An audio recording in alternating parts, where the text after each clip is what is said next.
എൻ്റെ പ്രിയപ്പെട്ട വിദ്യാർത്ഥികളെ, എൻ്റെ ഈ വീഡിയോ ക്ലാസ്സിലേക്ക് എല്ലാവർക്കും ഹാർദമായ സ്വാഗതം. പ്ലസ് ടുവിൻ്റെ മാത്സ് ട്യൂഷനാണ് ഇവിടെ ആരംഭിക്കുന്നത്. അപ്പോൾ കൊറോണക്ക് സമയത്ത് പഠിക്കുന്ന വിദ്യാർത്ഥികൾക്ക് ബേസ് വളരെ കുറവാണ്. അതുകൊണ്ട് ബേസ് ഉണ്ടാക്കി മാത്രമേ നമുക്ക് ഈ പ്ലസ് വണ്ണിൻ്റെയും പ്ലസ് ടുവിൻ്റെ ഒക്കെ മാത്സ് നന്നായി മനസ്സിലാകുള്ളൂ. അപ്പോൾ അത് കാരണം നമ്മൾ ആ ബേസ് ഒക്കെ തുടങ്ങിയിട്ടുള്ള ക്ലാസ്സാണ് ഇവിടെ ഉദ്ദേശിക്കുന്നത്. അപ്പോൾ ബേസ് നന്നായി പഠിച്ചു കഴിഞ്ഞാൽ നമുക്ക് നന്നായി വളരെ എളുപ്പത്തിൽ നമുക്ക് പ്ലസ് ടുവിൻ്റെ മാത്സ് മനസ്സിലാവും. അതുപോലെ തന്നെ ഫിസിക്സ്, കെമിസ്ട്രി വിഷയങ്ങളെല്ലാം നമുക്ക് എളുപ്പത്തിൽ മനസ്സിലാവും. അല്ല എങ്കിൽ വളരെയൊന്നും മനസ്സിലാവില്ല. ബേസാണ് ഫിസിക്സിൻ്റെ ഒക്കെ അടിസ്ഥാനം, കെമിസ്ട്രി മാത്സിൻ്റെ ഒക്കെ അടിസ്ഥാനം. അപ്പോൾ അതൊന്നും മനസ്സിലാവില്ല. ഈ മാത്സിൽ തന്നെ ഏറ്റവും ബേസ് മാത്സിൻ്റെ അടിസ്ഥാനം ഏതാണെന്ന് ചോദിച്ചു കഴിഞ്ഞാൽ ഏതാണെന്ന് നിങ്ങൾ പറയാം. അത് ഏറ്റവും അടിസ്ഥാനം ഭിന്നസംഖ്യയാണ്. ഏതാണ് ഭിന്നസംഖ്യ? എന്താണ് ഭിന്നസംഖ്യ എന്ന് പറയാൻ അറിയോ? ഇല്ല അല്ലെ? ഫ്രാക്ഷനാണ് ഭിന്നസംഖ്യ എന്ന് പറയുന്നത്. ഫ്രാക്ഷനാണ് ഭിന്നസംഖ്യ എന്ന് പറയുന്നത്. അപ്പൊ ഫ്രാക്ഷനെ കുറിച്ച് പഠിച്ചുകൊണ്ട് നമുക്ക് നമ്മുടെ ക്ലാസ്സുകൾ ആരംഭിക്കാം. അപ്പോൾ ഈ ക്ലാസ്സുകൾ ആരംഭിക്കും മുമ്പ് എനിക്ക് പറയാനുള്ളത്, മനസ്സിലാവുക എന്നൊരു കാര്യം എന്താണെന്ന് ചോദിക്കുന്നത്. എന്താണ് മനസ്സിലാകുക എന്ന് പറഞ്ഞാൽ എന്താണ് നമ്മൾ ഉദ്ദേശിക്കുന്നത്? നമ്മൾ ക്ലാസ്സിലെത്തെ മനസ്സിലാവണം അല്ലെ? അറിയുക എന്ന വാക്കിന്റെ അർത്ഥം എന്താണ് ഒന്ന് പറയാൻ പറ്റും? അറിയുക എന്ന് പറഞ്ഞാൽ എന്താണ് അറിയുക? നമ്മൾ പഠിക്കുന്നത്, ഇവിടെ വരുന്നതും പഠിക്കുന്നതൊക്കെ അറിയാനുള്ള കാര്യങ്ങൾ അല്ലേ? സയൻസായാലും മാത്സായാലും അറിയാനാണ് വരുന്നത്. എന്താണ് അറിയുക എന്നാലും എന്താ അർത്ഥം? ആ ഒരു സിമ്പിളായി ചോദിക്കലും നമുക്ക് ക്ലാസ് ആരംഭിക്കാം. കാരണം ആദ്യം തന്നെ നാം പഠിക്കുന്ന അറിവുണ്ടാവാനാണ്, അറിയാനാണ്. എന്താണ് അറിയുക എന്ന് പറഞ്ഞാൽ എന്തർത്ഥം? എന്താണ് അറിയുക എന്ന് പറഞ്ഞത്? ആ ഒരു ചോദ്യത്തിൽ നമുക്ക് ക്ലാസ് ആരംഭിക്കാം. എന്താണ് അറിയുക എന്ന് പറഞ്ഞാൽ സിമ്പിളായിട്ട് അറിവുണ്ടാകാൻ നമ്മൾ പറഞ്ഞിരിക്കുന്നത് ക്ലാസ് പഠിക്കുന്നത്, കേൾക്കുന്നതോ സ്കൂളിൽ കോളേജിൽ പോകുന്നതും എല്ലാം, അല്ലെങ്കിൽ ഫസ്റ്റ് ഫംഗ്ഷനൊക്കെ നമ്മൾ പോയി ഇരുന്ന് പഠിക്കുന്നത് എന്തിനാണ്? അറിയാനാണ്. അപ്പൊ അറിയുക എന്ന് പറഞ്ഞാൽ എന്താ? അത് സിമ്പിളായിട്ട് ചോദ്യം. അപ്പൊ അത് അറിയാനല്ല, നമുക്ക് നമ്മൾ പഠിക്കുന്ന അറിയാനാണ്. പക്ഷെ അറിയാന്ന് വെച്ചാൽ എന്തിട്ടാ? എന്താണ് അറിയാന്ന് വെച്ചാൽ ഞാൻ ചോദിക്കുന്നത്. അപ്പൊ അതറിഞ്ഞാലാണ് എന്ത് ചെയ്യാൻ പറ്റുള്ളൂ? നമുക്ക് എന്തിനാണ് പഠിക്കുന്നത്? പഠിക്കുന്ന അപാധകൾ നമുക്ക് അറിയാൻ പറ്റും. അറിയുക എന്ന വാക്കിന്റെ അർത്ഥം തന്നെ ആദ്യം അറിഞ്ഞിരിക്കണം. അപ്പോ എന്താണ് അറിയുക? പറയുന്നത് എന്താണ് അറിയുക എന്ന് പറയുന്നത്. അപ്പൊ അറിയില്ലെങ്കിൽ ഞാനൊരു കാര്യം പറയാം. അറിയുക എന്ന് പറഞ്ഞാൽ, ഞാൻ ഒരു ദിവസം ഇങ്ങനെ ഇപ്പോൾ ഇവിടെ ഇരിക്കാറുണ്ട്. അപ്പൊ രണ്ട് പിള്ളേർ, ഏകദേശം നിങ്ങൾക്ക് പ്രായമുള്ള രണ്ട് പിള്ളേർ വരുന്നു. എന്താ വരുന്നത്? രണ്ട് പിള്ളേർ, രണ്ട് ആൺകുട്ടികളാണ് വരുന്നത്. എനിക്ക് അവരെ എനിക്ക് അറിയില്ല. അപ്പൊ എൻ്റെ അടുത്ത് വന്നു. എന്നിട്ട് അവർ പതുക്കൊന്ന് പുഞ്ചിരിച്ചു. അപ്പോൾ ഞാൻ പത്ത് ചിരിച്ചു. എന്നാലും എനിക്ക് ആരും മനസ്സിലായില്ലേ, കാരണം ആദ്യമായിട്ട് കാണണം. പിന്നെ അറിയാൻ അപ്പൊ ഞാൻ ചോദിച്ചു ആരാന്ന് ചോദിച്ചു. അപ്പൊ പറഞ്ഞു സുനിൽ, ഭാര്യയുടെ കൂടെ വർക്ക് ചെയ്യുന്ന സുനിൽ മാഷില്ലേ, സുനിൽ മാഷിന്റെ മകനാണ്. അപ്പോൾ പറഞ്ഞു സുനിൽ മാഷിൻ്റെ മകനാണ്. അപ്പം എൻ്റെ വൈഫിൻ്റെ കൂടെ കളക്ട്രേറ്റിൽ വർക്ക് ചെയ്യുന്ന സുനിൽ മാഷിൻ്റെ മകനാ എന്ന് പറഞ്ഞു. അപ്പോൾ സുനിൽ മാഷിനെ എനിക്കറിയാം. അപ്പോൾ എനിക്ക് മനസ്സിലായി സുനിലേഷൻ്റെ മകനാണ്. എനിക്ക് മനസ്സിലായി. അപ്പോൾ കൂടെ വന്നിരുന്ന ആരാന്ന് ചോദിച്ചു. എൻ്റെ അയൽവക്കത്ത് താമസിക്കുന്ന ആളാന്ന് പറഞ്ഞു. എനിക്ക് ഇപ്പോൾ രണ്ടുപേരും മനസ്സിലായി. എന്തുകൊണ്ടാണ് എനിക്കിത് മനസ്സിലായത്? വായി അതുവരെ എനിക്ക് ഇവർ രണ്ടുപേരും മനസ്സിലായില്ലേ. നിങ്ങൾക്ക് ധൈര്യമായി കയറിയിരിക്കൂ. ശരി, ഞാനൊരു ഗ്ലാസ് ഇത് കൊണ്ടുവരാം, നാരങ്ങ വെള്ളം കൊണ്ടുവരാമെന്ന് രണ്ടു നാരങ്ങൾ കൊടുത്ത് അവരോട് സംസാരിച്ചിരുന്നു. അപ്പോൾ എനിക്ക് സന്തോഷമായി. എനിക്ക് അവരെ മനസ്സിലായി. യാതൊരു ആശങ്കയില്ല അവരെ കുറിച്ചിട്ട്. അവർ കള്ളം എന്നാണ് പറയുക, കള്ളന്മാരാണോ വെള്ളന്മാരാണോ എന്നറിയാത്തുള്ളൊരു ശങ്കയൊന്നുമില്ല. അപ്പോൾ എന്തുണ്ടായി? എനിക്ക് അവരെ മനസ്സിലായി. എന്തുകൊണ്ടാണത് എനിക്ക് ആശങ്കയില്ലാതായത് അവരെ കുറിച്ച്? വായി എനിക്കവരെ മനസ്സിലായി. അപ്പം എനിക്കവരറിഞ്ഞു ആരാന്ന് മനസ്സിലായി. എങ്ങനെയാണ് എനിക്ക് ഞാൻ മനസ്സിലായത്? എനിക്ക് ആരറിയാവുന്നതുകൊണ്ട് അവരെ മനസ്സിലായത്? സുനിൽ മാഷ അറിയാവുന്നതുകൊണ്ട് എനിക്ക് മനസ്സിലായി. അപ്പോൾ സുനിൽ മാഷ അറിയാം. അപ്പോൾ സുനിൽ മാഷിൻ്റെ മകനാന്ന് പറഞ്ഞപ്പോൾ എനിക്ക് മനസ്സിലായി. സുനിലേഷൻ്റെ മകൻ എനിക്ക് മനസ്സിലായി. അപ്പോൾ സുനിൽ മാഷ അറിയില്ലായിരുന്നെങ്കിലോ അവരാരെന്ന് പറഞ്ഞാൽ മനസ്സിലാവോ? ഏതെങ്കിലും എനിക്കറിയാത്ത ഒരു സേവിയറിൻ്റെ മകനാണെന്ന് എനിക്കറിയും. എനിക്ക് സേവിനെ അറിയില്ലേ, അപ്പോൾ എനിക്ക് മനസ്സിലാവും. മനസ്സിലാവില്ലല്ലോ. ആ മനസ്സിലാവണമെങ്കിൽ എന്ത് വേണം? നമ്മൾ അറിയുന്ന ഒരു വസ്തുതയുമായി കമ്പയർ ചെയ്യുമ്പോഴാണ് നമുക്ക് എന്തുന്നത് മനസ്സിലാകുന്നത്. എന്താണ്? ഒരു അറിയുന്ന കാര്യവുമായി നമ്മൾ അറിയുന്ന ആളായിട്ട് കമ്പയർ ചെയ്ത് ചേർത്ത് പറഞ്ഞപ്പോൾ എനിക്ക് മനസ്സിലായി ഇത് സുനിൽ മാഷ അറിയാവുന്നു. സുനിൽ മാഷ അറിയില്ലായിരുന്നെങ്കിൽ എനിക്ക് ഇവർ രണ്ടുപേരും മനസ്സിലാവില്ലേ. സുനിൽ മാഷ അറിഞ്ഞതുകൊണ്ട് ആളെ മകൻ എനിക്ക് മനസ്സിലായി. ഞാൻ നജികേതസ് സുനിൽ മാഷിൻ്റെ മകൻ എന്ന് പറഞ്ഞപ്പോൾ എനിക്ക് നജികേതസിനെ മനസ്സിലായി. സുനിൽ മാഷിൻ്റെ മകനാണ്, അത് പേര് നജികേതസാണ്, എനിക്ക് മനസ്സിലായി. ഈ കൂടെ വന്ന കുട്ടി എനിക്ക് മനസ്സിലായി. നജികേതസിൻ്റെ അടുത്ത് താമസിക്കുന്ന ആളാണ് എന്ന കാര്യവും എനിക്ക് മനസ്സിലായി. അപ്പോൾ സുനിൽ മാഷ അറിഞ്ഞതുകൊണ്ട് എനിക്ക് നജികേതസിനെ മനസ്സിലായി. നജികേതസിനെ മനസ്സിലായതുകൊണ്ട് എനിക്ക് അവൻ്റെ അയൽവാസിയെന്ന് മനസ്സിലായി. ഇനിയിപ്പോൾ അവിടെ പോയാലും ഇവിടെ ആരാ വന്നു ചോദിച്ചാൽ പറയാൻ കിട്ടും. ഇവിടെ രണ്ടുപേര് വന്നിരുന്നു, സുനിൽ മാഷ വന്നിരുന്നു, ആളുടെ അയൽവാസിയും വന്നിരുന്നു. എനിക്ക് മനസ്സിലായില്ലോ. ഈ രണ്ടുപേരും മനസ്സിലാവാൻ സഹായിച്ചത് എന്താ? സുനിൽ മാഷ അറിഞ്ഞു ആ അറിവുമായി കമ്പയർ ചെയ്യുമ്പോൾ. അപ്പോൾ ഒരു അറിയുന്ന കാര്യമായി കമ്പയർ ചെയ്യുമ്പോൾ നമുക്ക് മനസ്സിലുണ്ടാകുന്ന ഒരു സംതൃപ്തിയാണ് എന്ത്?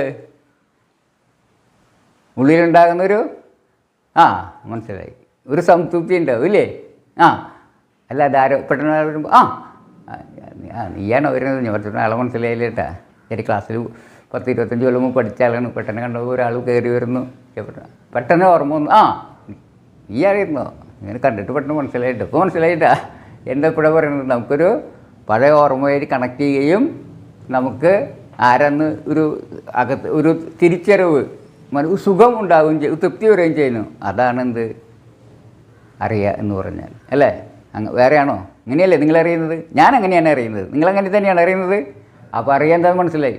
അറിയണമെങ്കിൽ അറിയുന്നൊരു കാര്യം ആദ്യം ഉണ്ടാവണം, അല്ലേ?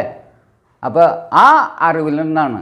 അപ്പോൾ നമ്മൾ അപ്പോൾ ആ അറിവ് മറ്റൊരു അറിവിൽ നിന്നാണ്. ഈ സുനിൽ മാഷ അറിഞ്ഞത് ഞങ്ങൾ ഒരുമിച്ച് സ്കൂളിൽ പഠിച്ചുകൊണ്ടാണ്. അങ്ങനെ ഓരോ അറിവിനും കാരണം ബാക്കിലേക്ക് പോയിക്കൊണ്ടിരിക്കും. ഫസ്റ്റ് അറിയുന്ന ഒരു അറിവുണ്ട്, അതെന്താണെന്ന് നിങ്ങൾക്ക് അറിയൂ? ആ അറിവ് ആദ്യം നിങ്ങൾ മനസ്സിലാക്കി കഴിഞ്ഞാൽ ഒരു കുട്ടിക്ക് ആദ്യം ഉണ്ടാകുന്ന അറിവ് ഏതാണ് നിങ്ങളൊന്ന് ആലോചിക്കുക. ആ അറിവിൻ്റെ തുടർച്ചയാണ് മറ്ററിവുകളെല്ലാം. ആ അറിവ് ശരിക്കും കട്ട് ചെയ്ത് പോകുന്നുണ്ടെങ്കിൽ ബാക്കി തുടർച്ചയായിട്ട് അറിവുകളും കട്ട് ചെയ്ത് പോകും. ഏതാണെന്ന് ചിന്തിച്ച് വയ്ക്കുക. അതിന് പിന്നീട് ഞാൻ ചോദിക്കും, ആ ഒരു ക്വിസ്സായിട്ടിരിക്കട്ടെ, ആദ്യം ഉണ്ടാകുന്ന അറിവ് എന്താണെന്നുള്ളത് നിങ്ങൾക്ക് ക്വിസ്സായിരിക്കട്ടെ. നിങ്ങൾ പിന്നീട് എപ്പോഴും ഞാൻ ചോദിക്കുമ്പോൾ അത് പറഞ്ഞാൽ മതി, നിങ്ങൾ ആലോചിക്കുക. അപ്പോൾ നിങ്ങൾ അതിനെ വെച്ച് ആലോചിച്ച് ചിന്തിക്കുക, നേരങ്ങൾ അതിൻ്റെ. അപ്പോൾ നമ്മൾ ഇവിടെ പഠിക്കാൻ പോകുന്നത് എന്താണ്? +2ൻ്റെ എന്താണ്? മാത്സാണ്. +1 +2ൻ്റെയൊക്കെ മാത്സാണ് പഠിക്കാത്തത്.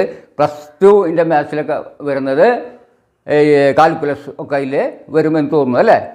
കാൽക്കുലസ് ഒക്കെ അതില അറിയില്ല, സാറില്ല. അതറിയാത്തത് കാരണം ഇതാണ്, നിങ്ങൾക്ക് അതിൻ്റെ അറിവിൻ്റെ തുടർച്ചയില്ല. മറ്റൊരു അറിവുമായിട്ട് കമ്പയർ ചെയ്യുന്ന അറിവുകൾ നിങ്ങൾക്കില്ല. അതുകൊണ്ടാണ് അത് മനസ്സിലാവാത്തത്.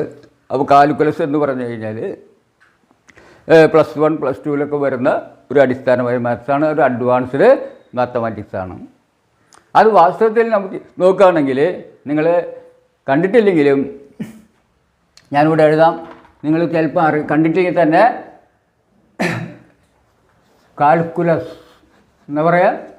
കാൽക്കുലസ് ഇതിൻ്റെ ഒരു ഭാഗം, 2 ഭാഗം ഉണ്ട് അതിന്. ഡിഫറൻഷിയേഷൻ എന്താ പറയുക?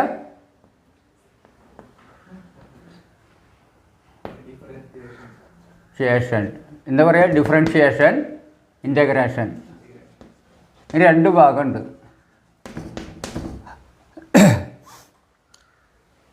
ഹരണം ഗുണനം പോലെയാണത് ഏകദേശം വരിക. ഇത് ഡിഫറൻഷിയേഷൻ കേട്ടിട്ടുണ്ടോ? ഇൻ്റഗ്രേഷൻ കേട്ടിട്ടുണ്ടോ?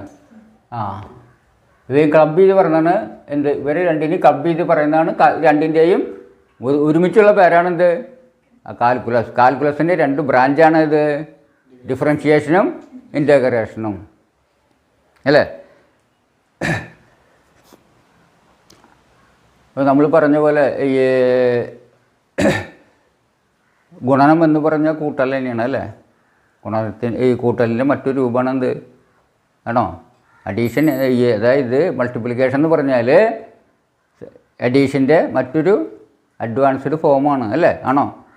അല്ലേ? അറിയോ? ശരിയല്ലേ? അപ്പോൾ അതുപോലെ ഡിഫറൻഷിയേഷനും ഇൻ്റഗ്രേഷനും കാൽക്കുലസിൻ്റെ ഒരു ഭാഗമാണ്. ഡിഫറൻഷിയേഷൻ്റെ ഒരു സാധാരണ ഇങ്ങനെയാണ് പറയുന്നത്, dy/dx എന്നാണ് കാണിക്കുക. എന്താണ് dy/dx? അതായത് ഇത് ഒരു ഫംഗ്ഷൻ y എന്നൊരു ഫംഗ്ഷനിലുണ്ടാകുന്ന മാറ്റം എന്ന് പറയും. എന്താ പറയുക? ഫംഗ്ഷനിലുണ്ടാകുന്ന മാറ്റം dy എന്ന് പറഞ്ഞാൽ ഫംഗ്ഷനിലുണ്ട മാറ്റം. ചിലപ്പോൾ ഇതിങ്ങനെ എഴുതും, dfx/dx ഇങ്ങനെ എഴുതും. രണ്ടൊന്നു തന്നെയാണ് കേട്ടോ. y എന്നൊരു ഫംഗ്ഷനെ സൂചിപ്പിക്കുന്നു. ഡി ഫംഗ്ഷൻ x/dx അങ്ങനെ എഴുതും. ഒരു പക്ഷെ കണ്ടിട്ടുണ്ടോയെന്ന് എനിക്ക് അറിഞ്ഞുകൂടാ. കണ്ടിട്ടുണ്ടോ? ഇല്ല. ക്ലാസ്സിൽ തീരെ കയറാറില്ലേ? നിങ്ങൾക്ക് ഇരിക്കുന്നതിൽ കുഴപ്പമില്ല, ഇരുന്നില്ലെങ്കിൽ. അപ്പോൾ എന്താ കാരണം എന്ന് പറയാൻ പറ്റുമോ? എന്തുകൊണ്ടാണ് ക്ലാസ്സിലിരിക്കാനുള്ളത്? നമുക്ക് ബോറടിക്കുന്നത് കൊണ്ടാണോ, മനസ്സിലാകാത്ത വല്ലാത്ത ബുദ്ധിമുട്ടുള്ളതാണ് അല്ലേ? മനസ്സിലായില്ലെങ്കിൽ എന്താണ്? ഭയങ്കര ബോറടിയാണ്. മനസ്സിലായാൽ ഒരു ആനന്ദമാണ്. നമ്മൾ മനസ്സിലാകുക എന്ന് പറഞ്ഞാൽ അതൊരു വലിയ ആനന്ദമാണ്. പക്ഷേ നേരെ ഓപ്പോസിറ്റാണ് എന്ത്? മനസ്സിലായില്ലെങ്കിൽ ഭയങ്കര ബോറാണ്, ഭയങ്കര അരിശം വരുന്നതാണ്, ദേഷ്യം വരുന്നതാണ്. നിങ്ങൾ പറഞ്ഞ ഈ ഇപ്പോഴത്തെ സ്കൂളിലൊക്കെ കണ്ടമാനം പേര് മറ്റ് മയക്കുമരുന്നുകൾ മറ്റും ഉപയോഗിക്കണമെന്ന് പറയുന്നത്. അതിന് കാരണം എന്താണ്? കാരണം റൂട്ട് കോസ് എന്താണ്? അതിൻ്റെ മൂല കാരണം they are bored with life. They are bored with their life. അതാണ് അതിന് കാരണം. ഭയങ്കരമായിട്ട് ബോറടിക്കുമ്പോൾ അതിന് ഒരു മോചനത്തിന് വേണ്ടിയിട്ട് അവരെന്ത് ചെയ്യും? ഇതിലേക്ക് മാറും. മനസ്സിലായ? അത് മാറാതിരിക്കണമെങ്കിൽ ബോറടിക്കരുത്. പഠനം ആനന്ദകരമായിരിക്കണം. പഠനം എപ്പോഴും ആനന്ദകരമായിരിക്കണം. പഠനം കേട്ടോ. പഠനം ഭയങ്കര ആനന്ദകരമായിരിക്കണം. അപ്പോൾ ആനന്ദകരമായിരിക്കണമെങ്കിൽ നമ്മൾ ആനന്ദമുള്ള സമയത്ത് ചെയ്യണം, മനസ്സിന് സന്തോഷ സമയത്ത് ചെയ്യണം. അതേപോലെ ആനന്ദകരമായ സിറ്റുവേഷൻ ഉണ്ടായിരിക്കണം. അപ്പോഴാണ് പഠനം ആനന്ദകരമാവുള്ളൂ. മാത്രമല്ല മനസ്സിലാവുള്ളൂ. നിങ്ങൾക്ക് എന്തുകൊണ്ടാണ് മനസ്സിലാവാത്തത്? അതിനുള്ള കാരണം പറഞ്ഞുതരാം ഞാൻ. നിങ്ങൾക്ക് മനസ്സിലാവാത്ത കാരണം നിങ്ങൾ കണ്ടുപിടിച്ചിട്ടുണ്ടോ? കണ്ടുപിടിച്ചിട്ടുണ്ട്. നിങ്ങൾക്ക് എന്തുകൊണ്ടാണ് ഇത് മനസ്സിലാവാത്തത് എന്നുള്ള കാരണം ചോദിച്ചാൽ നിങ്ങൾക്ക് പറയാൻ കിട്ടില്ല. അപ്പോൾ എന്താണെന്ന് വെച്ചാൽ അതായത് നിങ്ങളുടെ മുഖം കാണണമെങ്കിൽ നിങ്ങൾക്ക് സ്വയം കാണാൻ പറ്റുമോ? നിങ്ങളുടെ മുഖം നിങ്ങൾക്ക് സ്വയം കാണാൻ പറ്റുമോ? നിങ്ങൾക്ക് എന്തിനു വേണം? മറ്റൊന്നിൻ്റെ സഹായം വേണം. ഏതാ? ഒരു കണ്ണാടിയുടെ, മറ്റൊന്നിൻ്റെ. അതുപോലെ ചിലപ്പോൾ മറ്റാളുടെയും അല്ലെങ്കിൽ നിങ്ങളുടെ തന്നെ പ്രവൃത്തികൾ തിരിച്ചറിയുന്ന ഒരു വസ്തുതയുടെ, ഒരു ആളുടെയോ അല്ലെങ്കിൽ മറ്റൊരു സംവിധാനത്തിൻ്റെ ആവശ്യം വേണ്ടി വരും. അതില്ലാത്തതാണ്. പക്ഷെ വാസ്തവത്തിൽ കാരണം എന്താണെന്ന് വെച്ചാൽ നമുക്ക് അറിയണമെങ്കിൽ എന്ത് കാര്യം? മറ്റൊരു കാര്യം അറിഞ്ഞിരിക്കണം. വേണ്ടേ? മനസ്സിലായില്ലേ? അറിയണമെങ്കിൽ അറിയുന്നൊരു കാര്യം ഉണ്ടായിരിക്കണം. ആ കാര്യം അറിയില്ലെങ്കിൽ അതിന് മുമ്പത്തെ കാര്യം അറിയണം. ഇങ്ങനെ ഒരു ശൃംഖലയാണ്. അപ്പോൾ അപ്പോൾ 6ാം ക്ലാസ്സിലത്തെ ഫ്രാക്ഷൻ അഥവാ ഭിന്നസംഖ്യ ശരിക്കും മനസ്സിലായില്ലെങ്കിൽ തുടർച്ചയായിട്ട് അതിൻ്റെ ഒരു അഡ്വാൻസിന് രൂപമാണെന്ത്? ഏത്? Calculus, differentiation. അത് മനസ്സിലാവും. ഇത് മനസ്സിലാവും. അതറിഞ്ഞാൽ ഇതറിയുള്ളൂ. എനിക്ക് സുനിൽ മാഷിനെ അറിഞ്ഞത് കൊണ്ടാണ് മോൻ അറിഞ്ഞത് അല്ലേ? എനിക്ക് സുനിൽ മോനെ അറിയില്ല, സുനിൽ മാഷിനെ അറിയില്ല എന്നുവെച്ചാൽ അറിയില്ല. അതുകൊണ്ട് അപ്പോൾ നമ്മൾ അറിവെന്ന് വെച്ചാൽ തുടർച്ചയാണ്. അറിയുന്ന കാര്യം വെച്ചാണ് നമ്മൾ മറ്റൊരറിയാത്ത കാര്യം മനസ്സിലാക്കുക. അപ്പോൾ ഇനീഷ്യലായിട്ടുള്ള അറിവനില്ലെങ്കിൽ, പ്രാരംഭത്തിൽ തന്നെ അറിയേണ്ട കാര്യങ്ങൾ അറിഞ്ഞില്ലെങ്കിൽ തുടർച്ചയായിട്ട് ഒന്നും നമുക്ക് മനസ്സിലാവില്ല. അപ്പോൾ എന്താണ് നിങ്ങൾക്ക് ഇപ്പോൾ കിട്ടാത്തതിൻ്റെ കാരണം? അടിസ്ഥാനമായിട്ട് ചെറുപ്പത്തിലേ പഠിച്ചു വരേണ്ട കാര്യങ്ങൾ എന്ത് ചെയ്തില്ല? മനസ്സിലാക്കി പഠിച്ചില്ല. അപ്പോൾ അടിസ്ഥാന കാര്യങ്ങൾ അറിഞ്ഞില്ല. അതാണ് ഇവിടെ മേശപ്പുറത്ത് ഞാൻ എന്താ കാണുന്നത്? 2 ആപ്പിളും കത്തിയൊക്കെ കാണുന്നുണ്ട്. പേടിക്കേണ്ട വേണ്ട. പഠിക്കാണ്ട് വന്നതിനുള്ള കത്തി എടുത്തിട്ട് അലക്കെന്ന് വിചാരിച്ചിട്ട് ഇരിക്കേണ്ട കേട്ടാ. ഇത് ഇപ്പോഴത്തെ വിചാരിക്കേ അധ്യാപകർക്ക് പേടിയാണ്. ഇപ്പോൾ എല്ലാവരും പറഞ്ഞത് ഈ ഓരോ മയക്കുമരുന്നൊക്കെ കൊണ്ടിട്ട് ക്ലാസ്സിൽ വരുന്നത്. അപ്പോൾ എന്താ ചെയ്യാന്നറിയില്ല. അതുകൊണ്ടാണോ മാഷി കത്തിക്ക പിടിച്ചിരിക്കുന്നത് എന്നൊന്നും വിചാരിക്കണ്ട. ആണോ? അതല്ല, അത് കേവലം ഇത് മുറിക്കാനാട്ടാ. നിങ്ങളത് പേടിക്കണ്ട. നിങ്ങൾ വയലൻ്റ് ആവേണ്ടിരുന്നാൽ മതി. നിങ്ങൾ വയലൻ്റ് ആവേണ്ടിരിന്നാൽ മതി. പക്ഷെ ഇതൊക്കെ ഉണ്ട് ഇവിടെ നിന്ന് ഒന്ന് മനസ്സിലാക്കിക്കോ. മനസ്സിലായ? അപ്പോൾ നിങ്ങൾക്ക് ഇത് മനസ്സിലാക്കി തരാനാണ് എന്ത് ഈ ഇത് കൊണ്ടുവന്നത്. അതിൽ ഇത് ഏതിൻ്റെ എക്സ്റ്റൻഷനാണ്? ഭിന്നസംഖ്യയുടെ ഒരു വികസിത രൂപമാണ്, അഡ്വാൻസ്ഡ് ഫോമാണ്. അപ്പോൾ അത് ഈ ഭിന്നസംഖ്യ പഠിച്ചാൽ ഇത് മനസ്സിലാവുള്ളൂ. ഭിന്നസംഖ്യ എന്ന് പറഞ്ഞാൽ മനസ്സിലായില്ലേ? ഫ്രാക്ഷൻസ്. എന്താണെന്ന് പറയുക? ഫ്രാക്ഷൻസ്. മലയാളികൾക്ക് മലയാളം അറിയണം കേട്ടോ. അതറിയാത്തത് ഇരിക്കാൻ പാടില്ല. എനിക്ക് മലയാളം പറഞ്ഞറിയില്ല എന്ന് പറഞ്ഞു കഴിഞ്ഞാൽ പറയാൻ പാടില്ല. നമ്മൾ മലയാളത്തിന് ഫസ്റ്റ് പ്രിഫറൻസ് മദർ ടങ്ക്. നമ്മളിപ്പോൾ എത്ര സുന്ദരി വേറെ പെണ്ണ് വന്നാലും നമ്മുടെ അമ്മയല്ലേ നമുക്ക് ഏറ്റവും പ്രധാനം. അത് വേറെ സുന്ദരി വന്ന നമ്മളെ ഈ അമ്മനെ മാറ്റി അതിനമ്മനെ വിളിക്കുമോ? അത് വിളിക്കാൻ സമ്മതിച്ചാൽ നമുക്ക് ഇഷ്ടമുണ്ടാവുമോ? അപ്പം നമ്മുടെ അതേപോലെ മാതൃഭാഷയാണ് ഏറ്റവും, നമ്മുടെ മദറാണ്. ആ മാതൃഭാഷ കഴിഞ്ഞിട്ട് രണ്ടാം സ്ഥാനമാണ് എന്ത്? ആർക്കുള്ളൂ? മറ്റേ സെക്കൻഡ് ലാംഗ്വേജിന് കേട്ടോ. ആ മദർ ടാങ്കിന് ഒന്നാം സ്ഥാനം നമ്മളെപ്പോഴും കൊടുക്കണം. അതും നമ്മൾ മനസ്സിലാക്കിയിരിക്കണം. എൻ്റെ അമ്മയെ അറിയില്ല എന്ന് പറയുന്നത് എന്താ വെച്ചാൽ അതിൽ കുറേ നാണക്കേടുണ്ട്. ബാക്കി എന്താ നിങ്ങൾക്ക് അറിയാപ്പോൾ ഉണ്ടാ? എൻ്റെ മാതൃഭാഷ, എൻ്റെ അമ്മയായ ഭാഷയുടെ അമ്മയായ എൻ്റെ ഭാഷയെ അറിയില്ല എന്ന് പറഞ്ഞു കഴിഞ്ഞാൽ അത് വളരെ നല്ലതാണോ? അത് ലജ്ജാകരം എന്നാ പറയുന്നത് കേട്ടാ. അത് മറ്റേതു രാജ്യക്കാരും കേട്ടാൽ എനിക്ക് മലയാളം അറിയില്ല എന്ന് പറയുന്നത്. ഐ ഡോണ്ട് നോ മലയാളം എന്ന് പറയില്ലേ? അങ്ങനെയൊന്നും നിങ്ങൾ ചെയ്യരുത്. മലയാളമാണ് നമ്മുടെ മാതൃഭാഷ. നന്നായി നമ്മൾ അറിഞ്ഞിരിക്കണം. മനസ്സിലായി? ആ ഭിന്നസംഖ്യ എന്ന് പറഞ്ഞാൽ എന്താ? ഫ്രാക്ഷൻ. ഇംഗ്ലീഷിൽ ഫ്രാക്ഷൻ എന്ന് പറയും. അപ്പോൾ ഒരു ഫ്രാക്ഷൻ്റെ പ്രത്യേകത എന്താ? അഥവാ ഭിന്നസംഖ്യയുടെ പ്രത്യേകത എന്താ? ഒരു അംശവും ഛേദവും ഉണ്ടായിരിക്കും. അംശം എന്ന് പറഞ്ഞറിയോ? ന്യൂമറേറ്റർ എന്താ പറയുക? ഒരു ഭിന്നസംഖ്യയ്ക്ക് എന്തുണ്ടായിരിക്കും? ഒരു അംശവും ഛേദം ഉണ്ടായിരിക്കും. അംശം എന്ന് പറഞ്ഞാൽ ഒരു വരയ്ക്ക് മുകളിൽ എഴുതുന്ന സംഖ്യയെ അംശം എന്ന് പറയും. അതിന് ഇംഗ്ലീഷിൽ എന്താ പറയുക? ന്യൂമറേറ്റർ. താഴെ എഴുതുന്നത്, ഒരു വരയ്ക്ക് താഴെ എഴുതുന്നത്, ഭിന്നസംഖ്യ എഴുതുമ്പോൾ ഒരു വര വരയ്ക്ക് അതിന് മുകളിൽ സംഖ്യ എഴുതും, താഴെ ഒരു സംഖ്യ എഴുതും. മുകളിൽ എഴുതുന്ന സംഖ്യയെ വിളിക്കുന്ന പേര് അംശം. അഥവാ ഇംഗ്ലീഷിൽ പറയുകയാണെങ്കിൽ താഴെ എഴുതുന്ന മലയാളത്തിൽ എന്താ പറയുന്നറിയോ? ഛേദം. ഛേദം എന്താ? ആ വാക്കിൻ്റെ അർത്ഥം ഛേദം എന്ന് പറഞ്ഞതിൻ്റെ അർത്ഥം ഛേദിക്കുക എന്ന് പറഞ്ഞറിയോ? അറിയില്ല? ഛേദിക്കുക എന്ന് പറയില്ലേ? നിന്നെ ഞാൻ ഛേദിച്ച് കളയെന്ന് പറഞ്ഞാൽ യെസ് യെസ്. ആ പറയുമ്പോൾ നിങ്ങൾക്ക് പേടിയുണ്ടല്ലേ?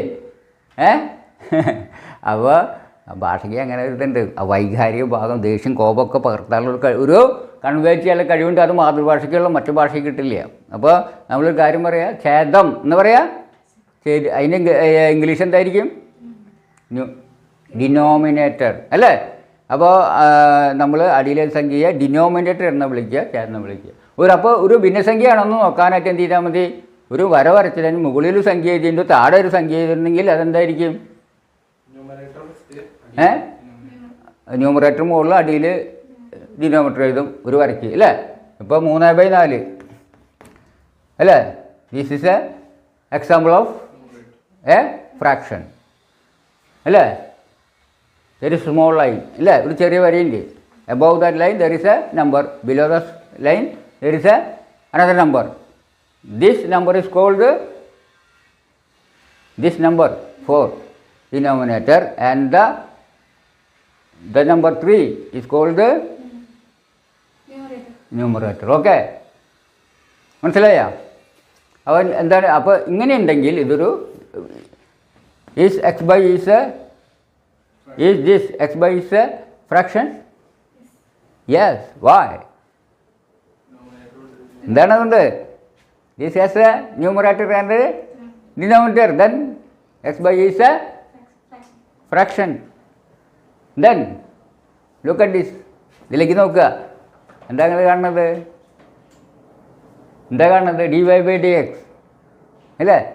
It has A numerator and then divide is A ഇത്. അപ്പോൾ ഇത് എന്താണ് ശരിക്ക്? ഫ്രാക്ഷനാണ്. അപ്പോൾ ഫ്രാക്ഷൻ അറിയാണ്ട് ഇത് പഠിക്കാൻ പറ്റും. എന്താണ് ഡിവൈഡ് എക്സ് മനസ്സിലാക്കാൻ പറ്റുമോ?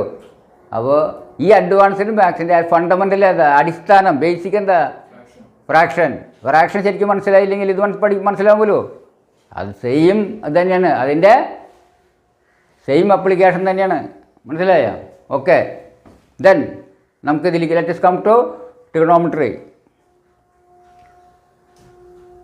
നമുക്ക് ട്രിഗണോമെട്രിയിലേക്ക് വരാം.